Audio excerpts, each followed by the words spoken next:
Bonsoir et bienvenue à vous dans ce tutoriel dans lequel nous allons parler de la notion de la boucle for. Alors, comme on avait vu précédemment avec la boucle while, ce que représente une boucle, donc on va voir comment est-ce qu'on peut utiliser aussi la boucle for pour pouvoir faire des traitements qui se répètent.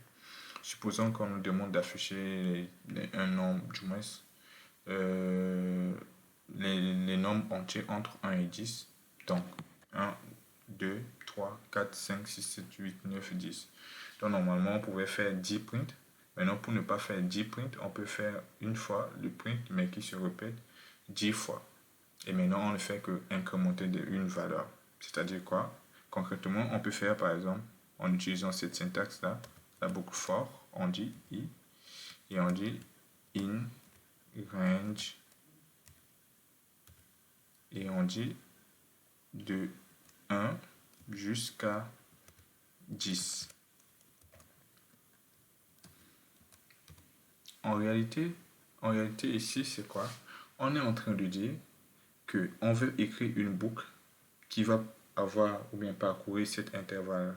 Cependant, on va dire que il va commencer à 1, mais il va aller jusqu'à strictement inférieur à 10. Ça, c'est l'intervalle ouvert en fait. C'est-à-dire qu'on ne va pas aller jusqu'à trouver cette valeur, mais c'est-à-dire que c'est l'avant-dernière valeur qui sera comprise entre l'intervalle. Donc, il y aura de 1 jusqu'à 9.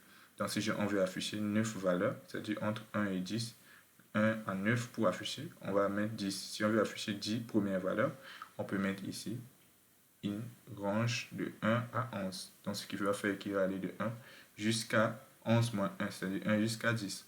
Donc, lorsque vous mettez ça, il faut savoir que la dernière valeur, la deuxième valeur ici, c'est-à-dire que cet intervalle-là, on ne va pas aller jusqu'à y toucher.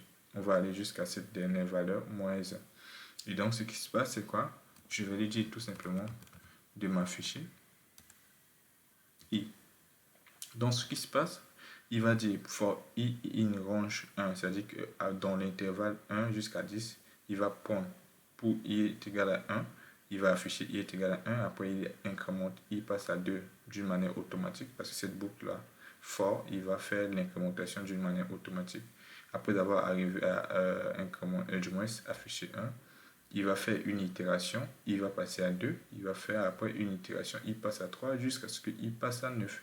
Il affiche et quand il passe à 10, il saura que voilà, il faut sortir et donc il quitte. Donc si je fais ça et que je lance le programme, on va voir que lui, il va afficher à partir de 1 jusqu'à 9. Maintenant, si je ne précise pas cet intervalle, alors donc lui, il va dire qu'on veut afficher 10 valeurs, mais à partir de 0. C'est-à-dire toujours, on ne va pas aller jusqu'à trouver cette valeur-là, mais on va quitter de 0. Il va toujours commencer par la première valeur qui est 0 et jusqu'à 9. Donc ici, lorsque j'avais fait le range, vous avez vu qu'il avait commencé par 1. Mais si je fais ça, vous allez voir que lui, cette fois-ci, il commence par 0 jusqu'à 9. Donc lorsque vous ne précisez pas deux valeurs, ou lorsque vous précisez un seul paramètre, il va commencer par le 0 pour jusqu'à cette valeur moins 1. Sinon, si vous mettez deux valeurs comme on l'avait fait tout à l'heure, il va commencer par prendre cette valeur comme la valeur de début jusqu'à ce qu'il trouve cette valeur moins 1 et il va afficher, du moins il va traiter les itérations. Donc supposons que nous on veut afficher quoi? Tous les nombres pairs qui sont comment? Voilà, qui sont entre 1 et 10. Donc dans ce cas, avant de faire le print, il faudra vérifier si le nombre est pair. Pour vérifier si un nombre est pair, on fait une condition. On dit if le nombre, on dit si le nombre est divisé par 2. C'est-à-dire si le reste de la division du nombre qui est i par 2 nous donne 0. Si le reste de la division du nombre par 2, voilà, nous donne 0, alors affiche. Donc, il affiche i que si i est divisible par 2, c'est-à-dire que le nombre est un nombre pair. Donc, si je lance le programme, il va m'afficher 2, 4, 6, 8, parce qu'il ne va pas jusqu'à 10. Donc, ce qui fait que, comme il part de 1 jusqu'à 9, maintenant les nombres pairs entre 1 jusqu'à 9, c'est 2, 4, 6, 8. Maintenant, je veux introduire une notion qu'on appelle la notion continuous. La notion continue va permettre en ce sens que on puisse échapper ou bien du moins ne pas terminer une itération. C'est-à-dire, par exemple, quand on vient ici, en réalité, pour chaque itération, on exécute tout ce qui se trouve dans la boucle avant de partir à une autre itération. Et quand on utilise continuous, là où on écrit le continuous, là, par exemple, si je fais ici continuous, ça veut dire quoi?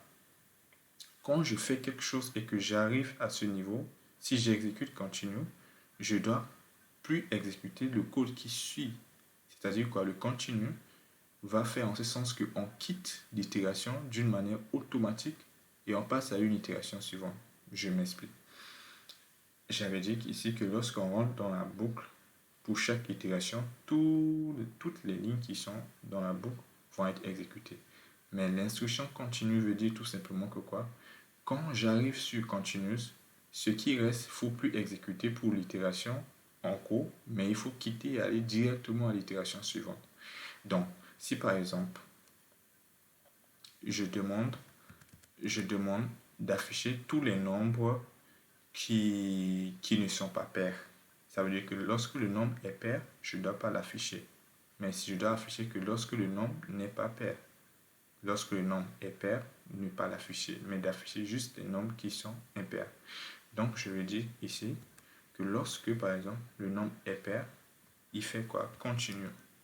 C'est-à-dire qu'il n'exécute pas l'affichage. Maintenant, pour ça, il faut juste faire un retour ici, parce que le Python, il prend en ce sens qu'il y a l'espace. Si je fais ici tabulation, il va prendre deux informations dans ce if-là, ici, en réalité. Maintenant, donc, ici, moi, le print, je le mets à l'extérieur du if. Je dis, si cette condition est vérifiée, il fait continue, c'est-à-dire qu'il n'exécute pas la ligne qui suit. Donc, quand je vais lancer ce programme, vous allez voir qu'il va afficher 1, 3, 5, 7, 9, parce que à chaque fois que i est divisé par 2, c'est-à-dire i est pair, il ne va plus faire quoi? Exécuter cette ligne. Il va faire quoi? Continue, c'est-à-dire il part à l'itération suivante. Donc, pour i est égal à 1 à 2, par exemple, cette condition sera vérifiée. Quand on vient, on ne va pas afficher. Donc, on va passer à partir de là, continuous, veut dire il passe directement à 3. Et puis on rentre, donc cette condition ne sera pas vérifiée, on ne rentrera pas dans le if et on va afficher 3, ainsi de suite.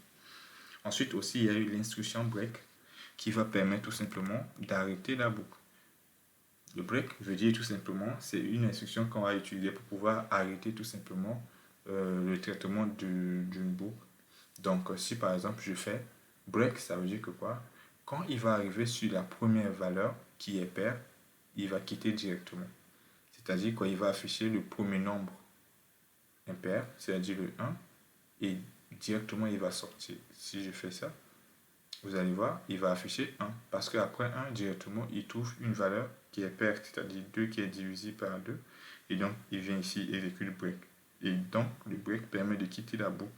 Donc, on ne pourra pas terminer la boucle, en fait, de quitter de 1 jusqu'à 10. Le break veut dire quoi?